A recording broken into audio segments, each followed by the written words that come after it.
Bonjour, bonjour. Shalom à tous. Shalom, shalom, shalom, frères et sœurs, shalom. Alors, on va continuer avec le thème la mère, la fondation, la femme, les murs. On va donner des détails, on va bien expliquer pour bien comprendre. La deuxième partie. La mère, la fondation de la maison. Alors,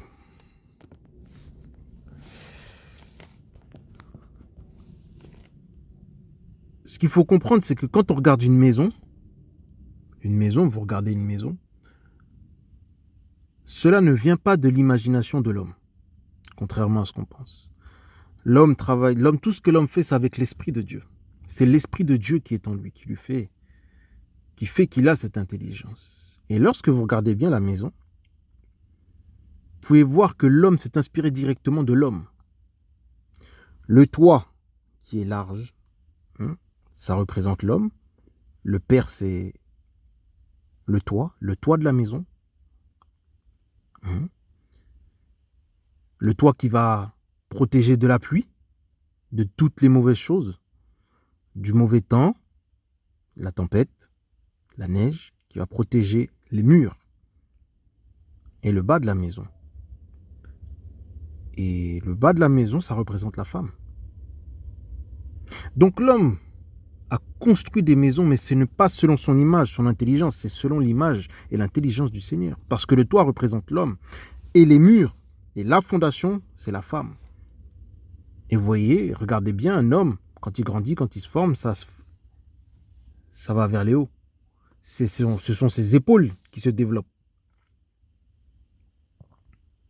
Ses épaules se développent, il prend de la taille. Le toit, il est au-dessus.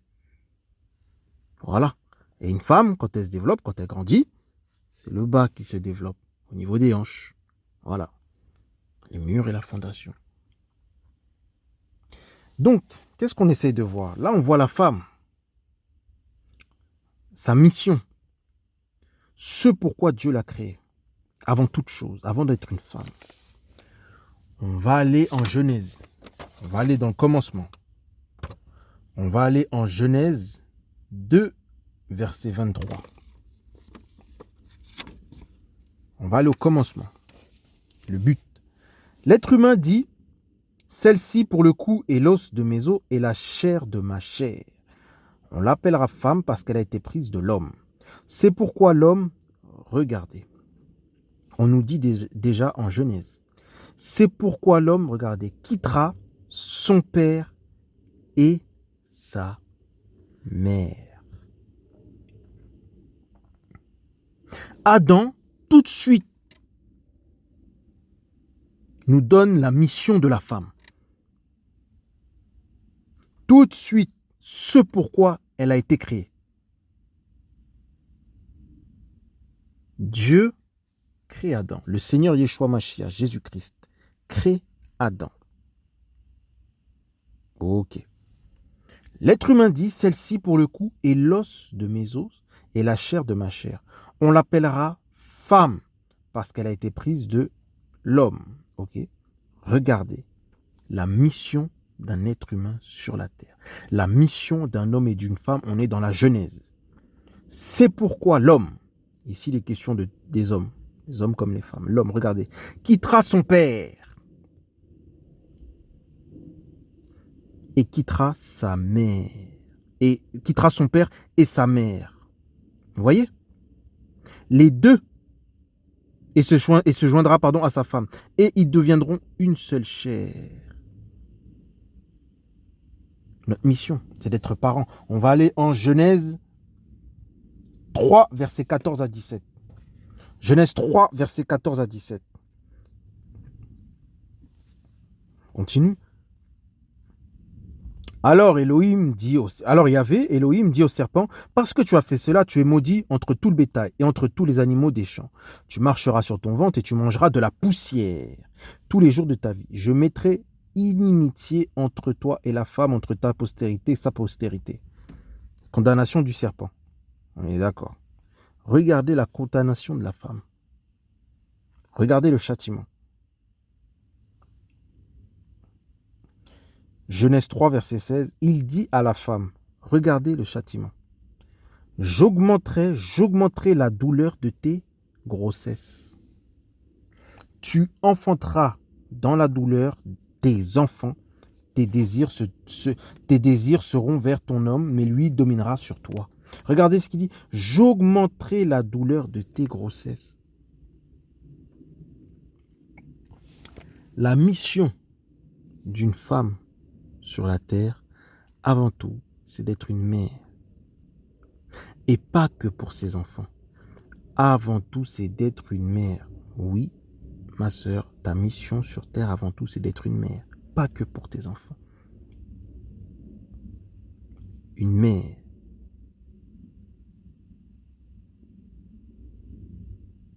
Et quand on dit la mère, c'est la fondation, c'est véritablement la fondation parce qu'elle donne la vie.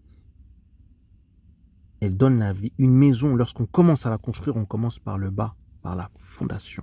Et c'est la fondation qui va faire que tout le reste de la maison puisse tenir. Là, on voit à travers ces passages, on est dans la Genèse, que la mission d'une femme sur la terre, c'est d'être une mère. Pour ses enfants, mais également pour son mari. Même aussi pour la communauté dans laquelle elle vient.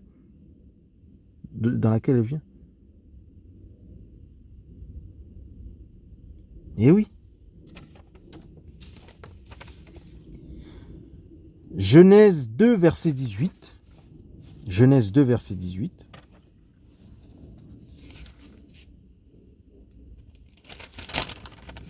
Genèse 2, 18. Et Yahvé Elohim dit, regardez, il n'est pas bon que l'être humain soit seul. Adam, personne sur cette terre ne pourrait être plus riche que Adam. Proprement dit. Adam possédait toute la terre. Il donnait le nom, c'est lui qui a donné le nom à tous les animaux. Il possédait toute la terre pour lui tout seul. Il avait tout ce qu'il lui fallait. Malgré tout, il lui manquait, j'ai envie de dire, quelqu'un. Il avait beau tout avoir, il lui manquait quelqu'un.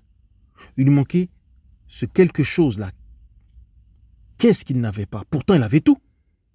Qu'est-ce qu'on peut demander de plus? Je lui ferai une aide, voyez, une aide qui soit son vis-à-vis.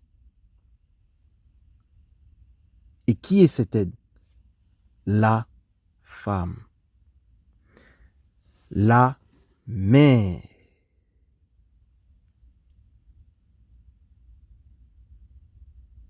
Et oui, là, on s'adresse aux hommes et aux femmes.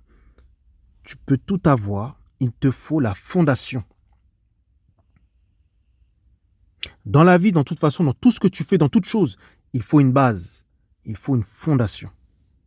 La fondation, c'est la base. C'est là que tu vas commencer à construire pour demain. Il lui manquait la fondation, la base. C'était qui? C'était la femme. Il lui manquait une mère, une femme. Malgré le fait qu'il ait tout, malgré le fait qu'il possède tout. Voyez comment la femme, le rôle de la femme est important. Et sa mission, c'est d'être une mère. C'est une aide qui soit son vie. Il a besoin d'une aide. Le toit, l'homme qui est le toit, il n'a aucune utilité. Il ne sert à rien. Tu prends un toit, une charpente, tu la mets au sol, elle ne sert à rien. Le rôle du toit, la mission du toit, c'est d'être posé sur des murs. Des murs. Ok? Les murs. Les murs qui, eux, sont tenus par une fondation. Et c'est l'ensemble qu'on va appeler maison. C'est à ce moment-là que le toit va prendre son rôle. Sa mission, protéger les murs de la maison. Là, ici, on peut voir que Adam, il avait besoin d'une aide. En gros, mon frère, pour que tu rentres dans ton appel, pour que tu réussisses la mission sur cette terre pour laquelle Dieu t'a envoyé, tu dois avoir une femme.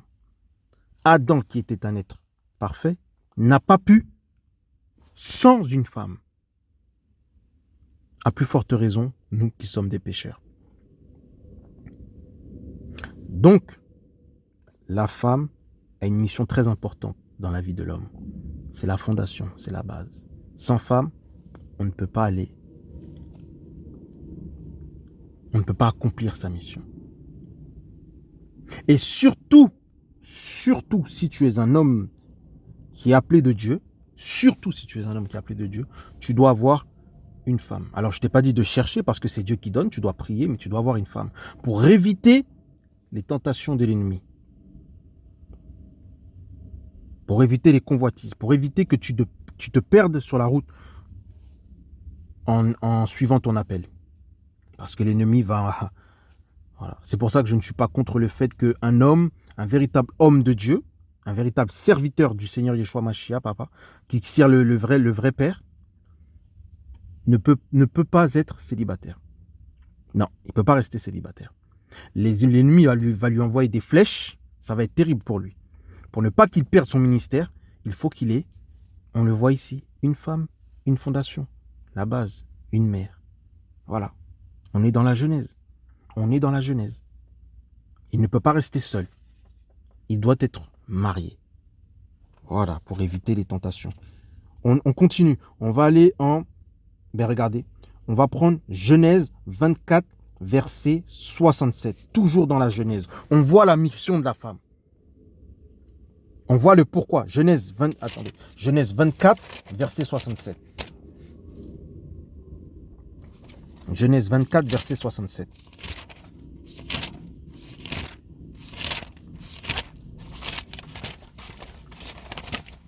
Genèse 24, verset 67. On voit le rôle de la femme, la mission. Je dirais même, c'est même pas un rôle, c'est une mission. On voit la mission de la femme, c'est d'être mère. C'est pas un rôle, c'est une mission. On voit la mission. En gros, ma sœur, tu dois être une mère. Une mère pour ton mari également. Genèse 24, verset 67. Alors, Yitzhak conduisit Ribka dans la tente de Sarah, sa mère. Isaac, il prit Ribka pour sa femme et l'aima. Regardez ce qu'on nous dit, c'est biblique, c'est pas moi, c'est la parole. Ainsi, Isaac fut consolé après sa mère. Après sa mère. C'est-à-dire qu'en Genèse, on nous dit que l'homme quittera, regardez, Genèse 2, verset 23. Verset 24. C'est pourquoi l'homme quittera son père et sa mère et se joindra à sa femme. Et ils deviendront une seule chair. Quand tu te maries, tu es parent de ton conjoint. C'est ce que j'expliquais. Regardez. Et là, on est en Genèse. Il prit Ribka pour sa femme et l'aima. Ainsi, Isaac fut consolé. Qu'est-ce qui a consolé Isaac de la mort de sa mère? Qu'est-ce qui l'a consolé? C'est sa femme. C'est sa femme. Ainsi, Isaac fut consolé après sa mère. La mission d'une femme sur terre, avant tout, c'est d'être une mère. Une mère, et là, on peut voir également pour son mari. Pour son mari. Ma sœur, tu dois être une mère. Si tu refuses d'être une mère pour ton mari, ma sœur, ne prends pas d'homme. Ne te marie pas. Parce que ce que l'homme veut, et là, c'est ce qu'on voit dans la Genèse, avant tout, c'est d'avoir une mère. Isaac, il a été consolé de la mort de sa mère seulement avec sa femme. C'est ta mission. C'est pour ça qu'il y a beaucoup de divorces et beaucoup de séparations. Les gens ne savent pas c'est quoi véritablement un mariage et son but. Si lorsque les femmes se mariaient, savaient qu'elles avaient en tout temps le rôle de mère, que ce soit pour leurs enfants, avec leurs enfants, et elles étaient également mères de leur mari, il y aurait moins de divorces. Mon frère, si tu prends une femme, quoi que tu fasses pour elle, elle finira tôt ou tard par te quitter.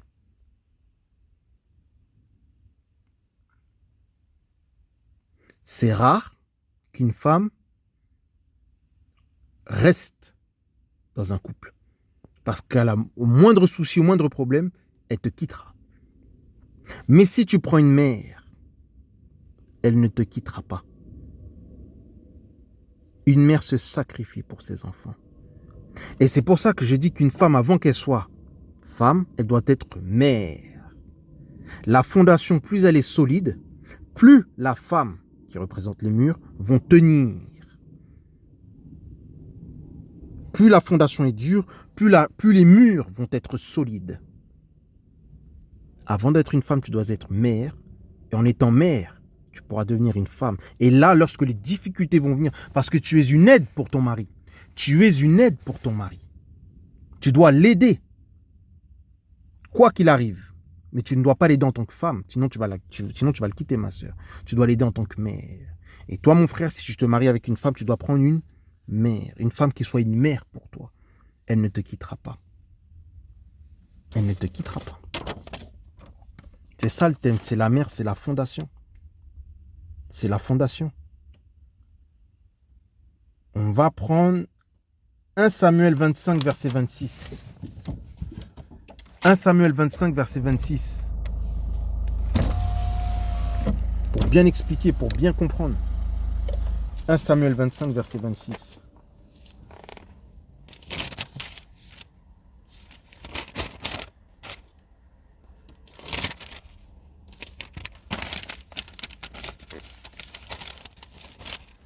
« 1 Samuel, livre de Samuel. « 1 Samuel, on va commencer au verset 25. 1 Samuel 25, verset 25. On commence. « S'il te plaît, que mon Seigneur ne prenne pas garde à cet homme de Bélial, à Nabal, car il est comme son nom, Nabal est son nom. Et il y a de la folie en lui. Et moi, ta servante, je n'ai pas vu les jeunes hommes que mon Seigneur a envoyés. Maintenant, mon Seigneur Yahvé est vivant. Et ton âme est vivante. Yahvé t'a empêché de venir au sang. Il a retenu ta main. Or, que tes ennemis et ceux qui te cherchent à te nuire à mon Seigneur soient comme Nabal. Mais maintenant, voici un présent que ta servante a apporté à mon Seigneur, afin qu'on lui donne aux jeunes hommes, qui sont à la suite de mon Seigneur. » Là, ici, on voit Abigail, qui a protégé sa maison, mais notamment son mari, d'une attaque de David. Voilà. Parce que Nabal n'a pas voulu rendre ce fameux service à David. Abigail a protégé sa maison. Mais elle n'a pas protégé sa maison comme une femme. Elle a protégé sa maison comme une mère. Comme une mère. Pour que tu puisses affronter, ma sœur, les problèmes et les difficultés de la vie, notamment au sein de ton couple, il faut que tu sois une mère de famille. Pas seulement avec tes enfants. Les dangers, tu dois être une mère de famille. C'est les mères de famille qui arrivent à faire en sorte que le foyer puisse tenir. Et c'est la mère de famille qui fait en sorte que la femme reste debout. Il n'y a qu'en étant une mère, en se sacrifiant pour ceux qu'on aime, que tu vas réussir à rester debout. C'est la fondation. C'est toi qui tiens le foyer. Ben oui. La relation entre un homme et une femme, c'est père et mère. Père et mère.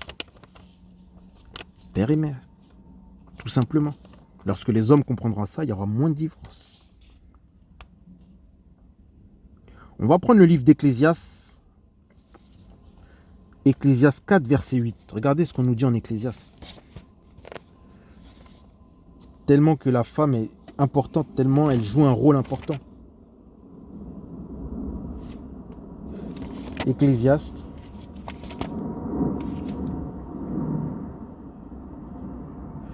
Ecclésiaste, on va aller en Ecclésiaste. Alors.